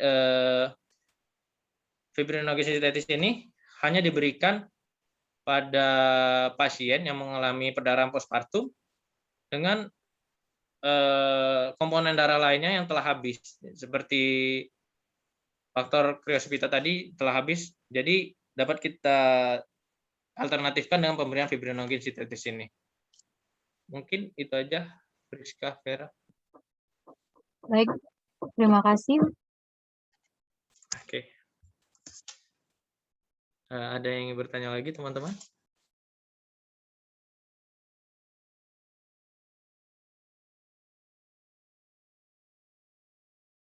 Oke, kalau misalnya tidak ada bertanya lagi, kita langsung maju. Kita lanjut ke presentasi yang kedua mengenai bedside teaching.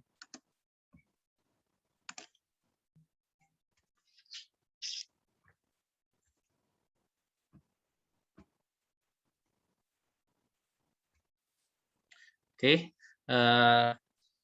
selamat siang semuanya. Saya akan menjelaskan mengenai bedside teaching saya mengenai sisa plasenta. Di mana dari kasus ini seorang wanita Nyonya Y, 40 tahun, dengan suku Melayu yang beralamat dari Jambi luar kota, Muara Jambi, beragama Islam dengan pendidikan terakhir sekolah menengah pertama, masuk rumah sakit pada tanggal 31 Juli 2021. Dengan anamnesis langsung kepada pasien, didapatkan keluhan utamanya berupa keluar darah dari yang lahir kurang lebih 4 jam setelah persalinan normal. Di mana kurang lebih 1 hari sebelum masuk rumah sakit, pasien merasakan bahwa gerakan janin di rahimnya mulai tidak ada, dan ketika diperiksa di IGD Rumah Sakit Umum Daerah Raden Matahir, didapatkan denyut jantung janinnya sudah tidak ada. Tidak diketahui adanya riwayat trauma ketika dilakukan. Kemudian dilakukanlah persalinan spontan di ruang VK Kebidanan Raden Matahir. Kurang lebih 4 jam setelah melahirkan, pasien mengeluhkan keluarnya darah dari jalan lahir. Darah yang keluar semula sedikit, namun sering, dan semakin lama semakin banyak, dan terjadi terus-menerus. Darahnya berwarna merah, kehitaman, dan bergumpal. Pasien mengaku bahwa ari-ari sudah keluar, namun tidak tahu lengkap atau tidak. Pasien merasakan badannya semakin lama semakin lemas. Tidak ada kelainan dari riwayat penyakit dahulu dan juga riwayat penyakit keluarga, dari riwayat sosial ekonomi. Pasien diketahui bekerja sebagai ibu rumah tangga, tinggal bersama suami, tidak merokok, tidak meminum alkohol ataupun tidak meminum jamu. Dari riwayat kehamilan dan kelahiran diketahui bahwa haidnya tidak teratur, dengan lama haid 6-7 hari, dengan siklus 28 hari, terdapat dysmenorrhea, warna haidnya warna merah kehitaman, bergumpal, berbau anyir, dan tidak terdapat floral bulbus. Dan riwayat perkawinan ini ada pernikahan yang pertama kali, di mana sudah 19 tahun usia pernikahannya, dan menikah pada usia 22 tahun. Di mana dari riwayat kehamilan sekarang, pasien dengan kehamilan ketiga, persalinan yang sudah memiliki 2 anak, di mana HPHT-nya 20 November tahun 2020, dengan taksiran persalinan tanggal 27 Agustus tahun 2021. Dengan usia kehamilan sekarang 35-36 minggu. Diketahui bahwa pasien ini telah memeriksakan kehamilan 5 kali ke bidan. Di mana dari riwayat kehamilan persalinan nifas yang lalu telah memiliki 2 orang anak sebelumnya tahun 2002 lahir secara spontan dengan umur kehamilan ataram dengan ditolong oleh bidan dengan lahirnya seorang anak laki-laki dengan berat 3,8 kg dengan kondisi hidup. Dan pada persalinan kedua tahun 2007 dengan usia kehamilan ataram dengan jenis persalinan spontan dan ditolong oleh bidan, lahirlah seorang anak perempuan 4 kg dengan kelahiran hidup. Dan persalinan terakhir, persalinan pada saat ini, pada tahun 2021, usia kehamilannya sekitar 36 minggu dengan jenis persalinan spontan yang ditolong oleh bidan, lahir seorang anak laki-laki 2,1 kg dengan keadaan mati ataupun meninggal. Pemeriksaan fisik yang telah saya lakukan pada pasien, tampak pasien ini berada sakit sedang dengan kesadaran yang kompos mentis dengan GCS-nya 15. Dari tanda vital didapatkan tekanan darah 130/70 dengan nadi 72 kali, dengan respiratori 22 kali tanpa ventilator, tanpa bantuan alat pernapasan. Maaf saya lupa menghapusnya. Dengan suhu 36,5 derajat Celcius. Diketahui bahwa berat badan sebelum hamilnya 55 kg, berat badan saat hamilnya 62 kg, dan tinggi badannya 194 cm, dan didapatkan indeks massa tubuhnya berada di overweight pada sebelum kehamilan. Kemudian dari pemeriksaan fisik, diketahui bahwa pasien ini pada matanya didapatkan konjungtiva anemis, kemudian dari telinga, leher, dan paru-parunya berada dalam batas normal, kemudian dari jantung, heparnya juga dalam batas normal, serta ekstremitasnya juga dalam batas normal, belum terjadi shock. Kemudian dari pemeriksaan luar, dari palpasi didapatkan tinggi fundus uterinya 2 jari di atas umbilikus dan tidak dilakukan pemeriksaan dalam. Dari laboratorium tanggal 31 Juli didapatkan bahwa HB-nya 11,9, hematokritnya 36,5, trombositnya juga dalam batas normal, dan terjadi peningkatan dari leukositnya. Di USG atau pemeriksaan penunjangnya didapatkan suatu kesan berupa sisa plasenta dengan ukuran 8 kali 6 kali 4. Yang ini teman-teman. Kemudian dari laporan tindakan bahwa pasien ini dilakukan akuretasi oleh Dr. Damayanti Eka, spesialis obstetrik ginekologi, dengan estimasi keluar darah kurang lebih 100 cc. Pada pasien ini didiagnosis berupa P3A0 postpartum hari pertama, disertai dengan poskuretase atas indikasi sisa plasenta. Untuk tata laksana yang saya berikan, dilakukan observasi tanda-tanda vital, berikan infus RL yang disertai dengan oksitosin 2 ampul selama 20 tetes per menit, diberikan metil ergometrin ataupun metergin 3 kali 1, vitamin B kompleks 2 kali 1, asam efenama 3 kali 500 gram, dan juga cefixime 2 kali 1. Dari prognosisnya, baik itu ad vitam, fungsional, dan juga sanasionalnya berada pada bawah 6. Mungkin itu saja untuk presentasi laporan kasus. Saya akan lanjutkan dengan pemutaran video dari analisis dan juga pemeriksaan fisiknya. Sebelumnya, ini adalah quotes dari Mahatma Gandhi, "Life as if you were to die tomorrow, learn as if you were to live together, forever." Maksudnya.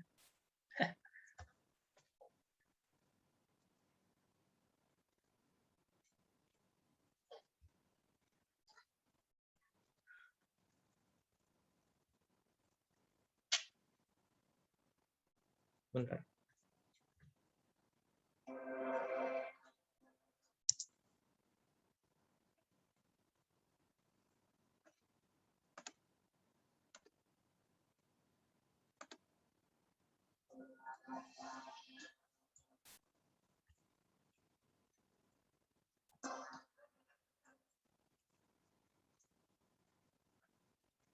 Suaranya terdengar, teman-teman?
Bentar ya.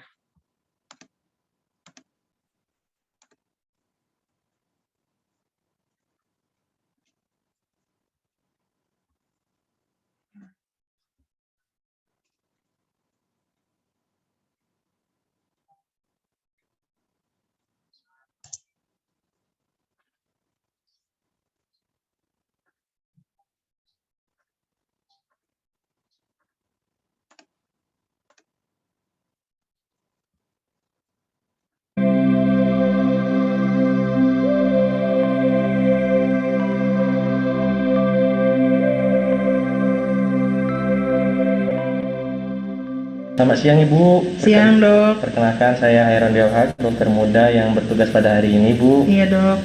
Sebelumnya dengan Ibu siapa Ibu? Yuliana. Oh Bu Yuli. Iya. Usia Ibu berapa Ibu?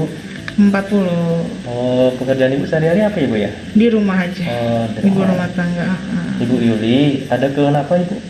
Ini dok, saya tuh keluar darah-darah dok dari kemaluan ini. Oh, keluar darah-darah. Udah semenjak kapan Ibu keluar darah-darahnya Ibu? Mulainya tuh setelah melahirkan kan dok, itu nggak kenapa-napa, terus 4 jam setelah itu baru keluar darah. Lahiran anak berapa Ibu? Ketiga. Oh, ketiga. Itu keluar darahnya sedikit-sedikit atau langsung banyak Ibu? Dikit dulu sih awalnya, tapi makin lama kok makin banyak gitu. Oh, makin lama makin banyak. Iya. Kira-kira itu berapa banyak Ibu? Itu dok, sampai 4 pembalut dok. Oh, 4 pembalut. Sebanyak itu. Itu darahnya warna kecoklatan atau merah segar gitu? Apa ya, kalau kata saya sih merah darah tapi agak gelap gitu. Oh, bergumpal Bu? Ada gumpalannya. Oh, ada gumpalannya Bu ya? Berarti habis lahiran ya Bu ya? Iya. kondisi Ibu sebelum lahiran bagaimana Ibu ya? Jadi saya tuh sebenarnya nih dok, dari 2 minggu sebelum lahiran tuh udah nggak kerasa lagi nih, gerak janin tuh udah nggak kerasa udah nggak lagi. kerasa ya, Tapi Bu, ya? nggak sakit, cuman memang akhir-akhir tuh sakit sampai ke punggung, cuman pas 2 minggu tuh nggak sakit awalnya. Terus biasanya kan kerasa denyut-denyut, ini nggak ada lagi dok. Oh, nggak ada denyut-denyut. Nggak ada lagi, memang udah kerasa, udah firasat gitu. Jadi waktu lahiran itu anaknya udah nggak ada Ibu ya? Iya, Oh, udah nggak ada. Saya ikut prihatin Bu ya. iya. Waktu lahiran itu bidannya ada ngasih tahu nggak Bu kalau ada hari-harinya yang lengkap atau enggak? Aduh saya nggak ngerti, mungkin dikasih tahu lah, tapi saya nggak ngerti. Oh, nggak ngerti Bu ya? Iya. Untuk sekarang ini masih ada mulus-mulus gitu? Nggak ada sih. Pusing? Enggak ada, nggak ada. Oh, Cuma lemas aja. Oh, lemas ya Nah. Bu ya?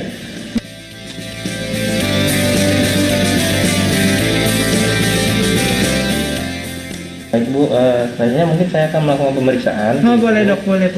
Saya minta izin Bu ya. Boleh dok. Ya, terima kasih Bu.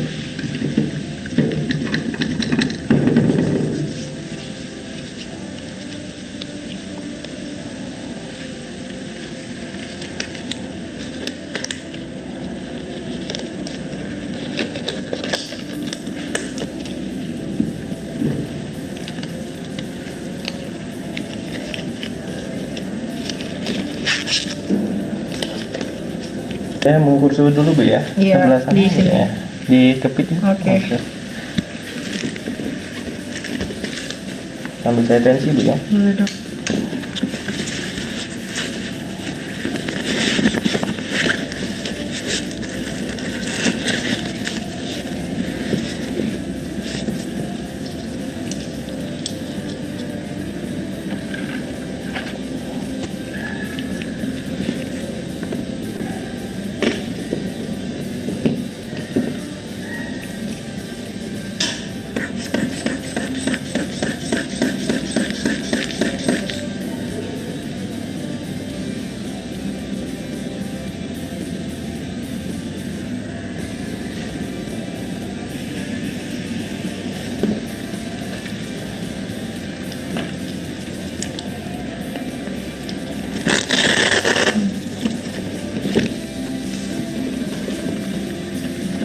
Pinjam jarinya. Boleh.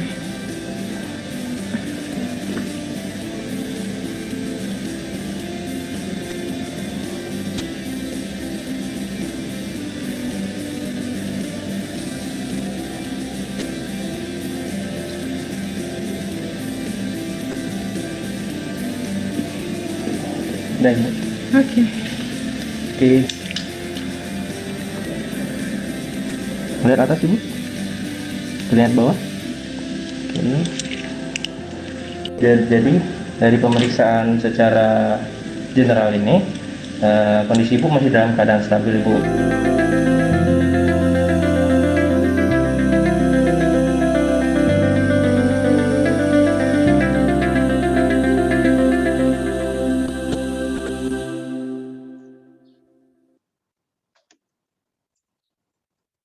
Itu ilustrasi kita melakukan anamnesis, pemeriksaan fisik, dan yang pemeriksaan penunjang untuk menegakkan diagnosis pada pasien ini.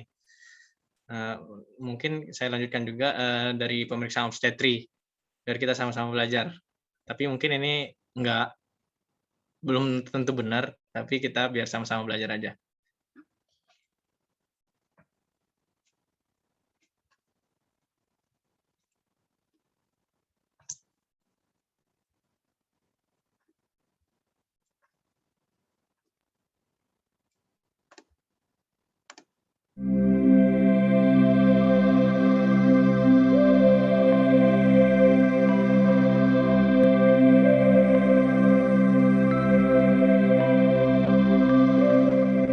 Selamat pagi Bu, saya Dr. Hairon Jaulhat, dokter muda yang bertugas pada pagi hari ini. Saya izin melakukan pemeriksaan terhadap rongga perut Ibu dan juga akan melakukan pemeriksaan dalam. Di sini gunanya adalah untuk mengetahui keadaan kehamilan Ibu dan juga mempermudah dalam kelahiran Ibu nanti. Mungkin ini Ibu akan merasa tidak nyaman, tapi saya akan melakukan ini dengan seprofesional mungkin. Apakah Ibu bersedia Ibu? Oh ya Bu.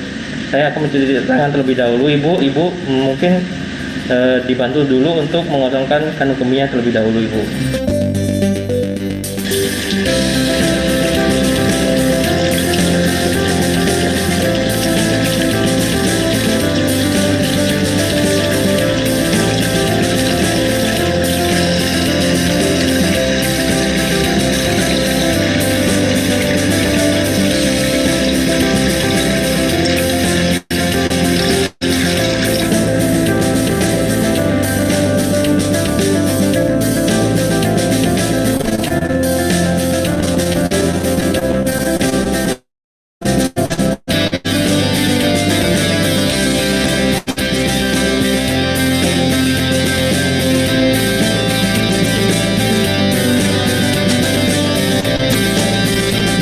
Baik, pertama-tama saya akan melakukan pengukuran dari tinggi fundus uteri dengan menggunakan meteran, di mana cara mengukurnya adalah ditarik dari meteran ini dari tepi pinggir atas simfisis pubis hingga ke tinggi fundus uteri yang paling puncaknya.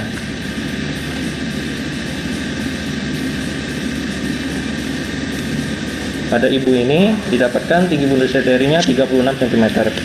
Kemudian saya akan melakukan pemeriksaan Leopold 1 untuk menentukan bagian mana yang berada di puncak fundus uteri tersebut dengan cara meraba bagian puncak fundus uteri dengan dua tangan, di mana pada ibu ini teraba bagian lunak besar dan tidak dapat digerakkan, yang artinya ini merupakan bagian bokong dari si janin. Kemudian saya akan melanjutkan ke pemeriksaan Leopold 2, di mana Leopold 2 ini menentukan bagian terbesar janin berada di bagian mana, di mana pada ibu ini teraba bagian terbesarnya di sebelah kanan, yang mengartikan bahwa punggung janin itu berada di sebelah kanan. Kemudian saya akan melakukan pemeriksaan Leopold 3 untuk menentukan bagian terbawah janin itu apa. Pada ibu ini teraba bagian bulat melenting dan dapat juga digerakkan, yang berarti ini adalah bagian kepala dari si janin. Kemudian pemeriksaan Leopold 4 untuk menentukan apakah bagian terbawah janin tersebut telah masuk pintu atas panggul atau belum. Di mana pada ibu ini bagian terbawah janin itu belum masuk ke pintu atas panggul, yang diartikan bahwa hal ini masih konvergen.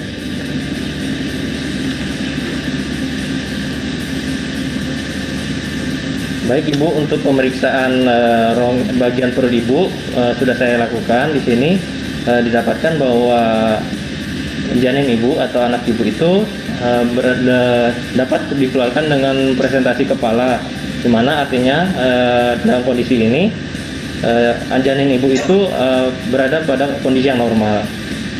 Baik Ibu, di sini saya akan melakukan pemeriksaan dalam, di mana nanti saya akan memasukkan dua jari saya ke dalam jalan lahir Ibu. Mungkin Ibu akan merasa tidak nyaman dan satu tangan saya akan berada di bagian perut Ibu.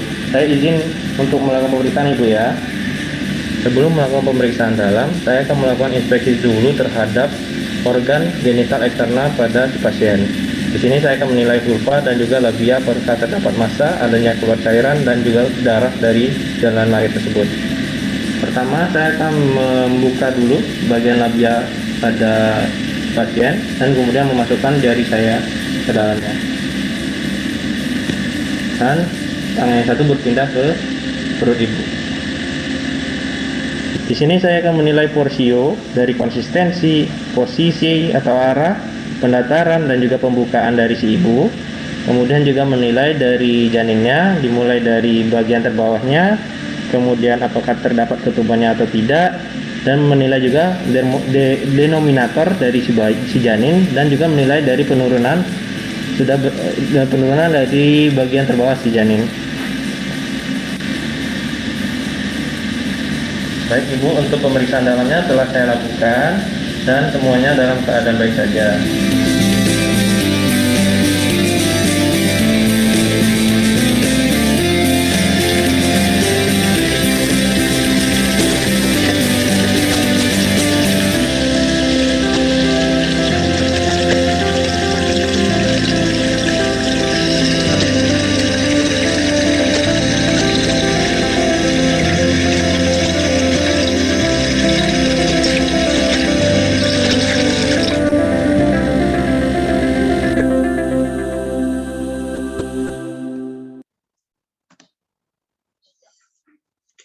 mungkin itu dari pemeriksaan obstetrinya.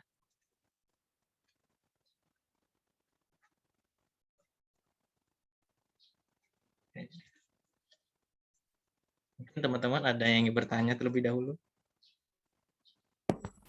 Izin bertanya, Bang. Ya, Andi. Izin bertanya, tadi kan sudah dijelaskan tentang sisa plasenta. Nah, izin bertanya, apakah apa saja komplikasi yang dapat terjadi pada pasien dengan sisa plasenta ini? Baik, terima kasih Pak Andi Wahyuni. Jadi bertanya mengenai komplikasi dari sisa plasenta. Jadi dari teori-teori yang saya baca itu sisa plasenta ini kan dia akan mengeluarkan perdarahan.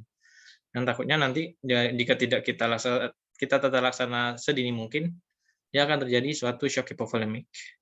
Dan nanti juga takutnya akan terjadi suatu anemia, hampir sama seperti atonia teori tadi. Dan dari suatu referensi juga, saya lupa nama jurnalnya itu apa, sisa plasenta ini dapat terjadi suatu poliplasenta, di mana artinya plasenta yang tertinggal ini dia akan masih tumbuh dan lama-kelamaan akan menjadi besar dan perdarahannya akan terjadi intermiten, sehingga kita sebagai tenaga kesehatan pun ataupun pada pasien ini pun mungkin kurang mendapat perhatian dari perdarahan tersebut, dan lama-kelamaan polip ini akan terjadi suatu degenerasi yang ganas menjadi suatu koriokarsinoma. Mungkin itu aja di ini. Baik, Bang. Makasih banyak, Bang. Ya. Ada teman-teman yang ingin bertanya lagi? Izin bertanya kepada presentan. Ya, kepada Sandra, silakan. Saya ingin menanyakan tadi pasiennya ini didiagnosis dengan sisa plasenta. Nah, tata laksana pasien dengan sisa plasenta itu apa? Terima kasih.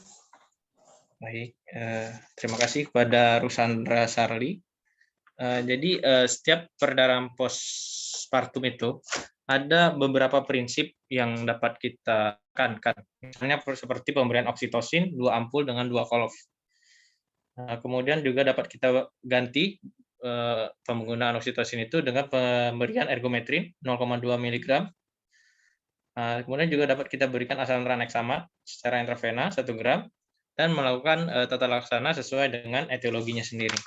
Nah, pada sisa plasenta ini, etiologinya berarti karena plasentanya yang masih tertinggal ataupun kotiledonnya yang masih tertinggal di dalam uterus ataupun rahim pada si pasien. Jadi prinsipnya kita harus mengeksplorasi sisa plasenta yang masih tertinggal tersebut dengan memasukkan tangan kita untuk mengeksplorasi seluruh dinding uterusnya tersebut. Kemudian dapat juga kita melakukan pengeluaran dari plasenta itu dengan menggunakan aspirasi vakum manual, atau bisa juga kita akan melakukan suatu kuretase nantinya untuk mengeluarkan dari sisa plasenta tersebut. Nah, ketika kita melakukan eksplorasi tadi, kita akan memasukkan tangan kita ke dalam. Jadi sebaiknya kita juga memberikan antibiotik profilaksis untuk mencegah terjadinya suatu infeksi karena kita memasukkan benda dari luar ke dalam tubuh si ibunya. Mungkin itu aja. Ruksanda Febriana Sarli. Terima kasih.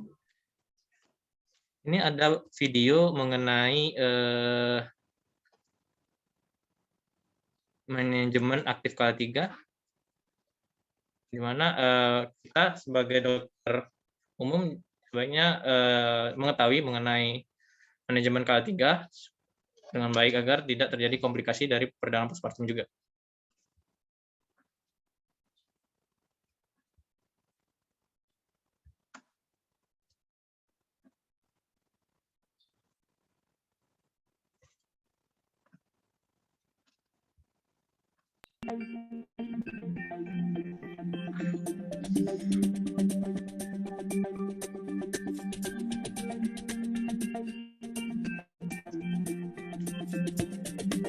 Jadi manajemen kala 3 itu kita harus menarik plasenta itu secara terkendali. Jadi kita harus memastikan juga bahwa plasenta itu telah terlepas dari uterusnya secara pelan-pelan sampai benar-benar dia terlepas dari uterus dan baru kita keluarkan seperti itu. Dan ketika plasentanya sudah keluarkan, kita massase uterus dari pasien dan juga mengeksplorasi, membantu juga agar tidak terjadi perdarahan yang lainnya. Untuk prosedurnya yang lengkap. After delivering the baby, give oxytocin IV by putting 20 units in 1 liter of lactated ringers or normal saline and beginning a drip at 10 milliliters per minute. If there's no IV line, oxytocin can be given intramuscularly. Place a sterile towel across the patient above the pelvis. Then place a basin between the bed and your hip so that both of your hands are left free. Clamp the umbilical cord as close as possible to the perineum. Place one hand just above the pubic bone and press downward toward the spine. With your other hand, grasp the clamp with 2 fingers and pull gently and steadily. Do not tug or jerk the cord. Pulling too hard can tear the cord or rarely even invert the uterus. As the cord exits, release the clamp and reposition it closer to the perineum. Bulging of the vulvovaginal opening indicates arrival of the placenta. As the placenta begins to deliver, grasp it with both hands and rotate it. The direction of rotation doesn't matter. Place the delivered placenta in the basin and set it aside to be inspected later. Inspect the perineum for lacerations that need repair. Massage the uterine fundus to ensure adequate uterine tone and control bleeding. If necessary, do bimanual massage.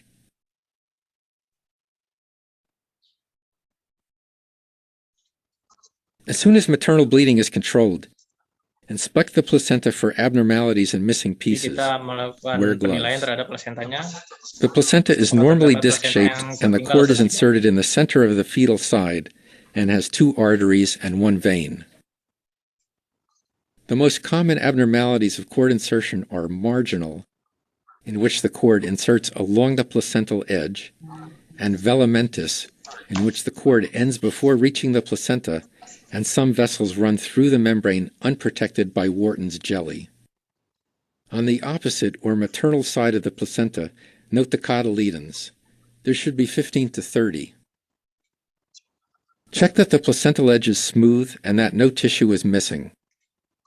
If you're not certain, do ultrasonography of the uterus to check for retained products. If suspicion is high, sweep the uterus manually, but only after ensuring adequate analgesia. Follow the sweep with ultrasonography if there is still any question of retained products.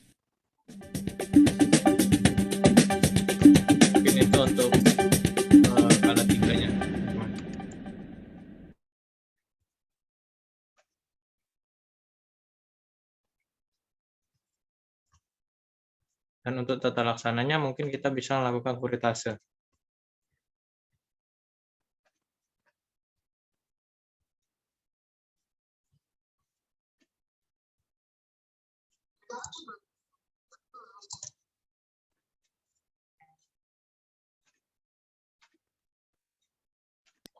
Your doctor will perform a dilation and curettage, also known as a D&C, to remove tissue from the inside of your uterus.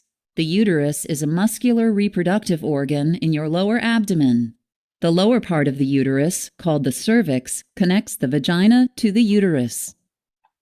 A diagnostic D&C may be performed to investigate the cause of the following conditions: abnormal or heavy bleeding, severe menstrual pain, difficulty becoming pregnant, or abnormal cells found in a pap smear. A therapeutic D&C may be performed to treat certain uterine conditions, such as excessive bleeding after birth from remnants of the placenta, cervical or uterine polyps, fibroid tumors, which are benign tumors formed on the uterine wall, and incomplete miscarriage or abortion, in which parts of the embryo or fetus or associated tissues remain in the uterus. Your doctor may want to begin the dilation process the day before your procedure. If so, your doctor will place a softening medication or a thin rod called a laminaria into your cervix. The laminaria slowly expands by absorbing fluid from your cervix, causing your cervix to open. During the procedure, you will lie on your back with your legs placed in stirrups as you would for a standard pelvic exam. You will receive local or general anesthesia. Your doctor will insert a speculum into your vagina, which widens the vaginal canal so the cervix can be seen. During dilation, your doctor will insert a series of smooth rods into the cervical opening. Each rod will be replaced with a slightly thicker rod, thereby slowly widening or dilating the cervical opening so the inside of the uterus can be accessed. Once the cervix has been expanded to about 6 to 9 millimeters, your doctor may perform a hysteroscopy, a procedure in which a small light and camera are used to examine the inside of the uterus for abnormal areas. Next, your doctor will perform curettage, which is the surgical removal of part or all of the uterine lining called the endometrium. During curettage, a surgical tool called a curette will be inserted to remove tissue by scraping or suction. If you are having a diagnostic D&C, your doctor will remove only a small sample of the endometrium and send it to a lab to test for various conditions. If you are having a therapeutic D&C, your doctor will remove the entire contents of the uterus to treat a known uterine condition. After the procedure, you will be monitored in the recovery room for a few hours before you can go home. To prevent infection, do not have sexual intercourse or use tampons for about 2 weeks or until your doctor says it is safe to do so. Since your uterus will need to generate a new lining, your next menstrual period may not occur at the regular time.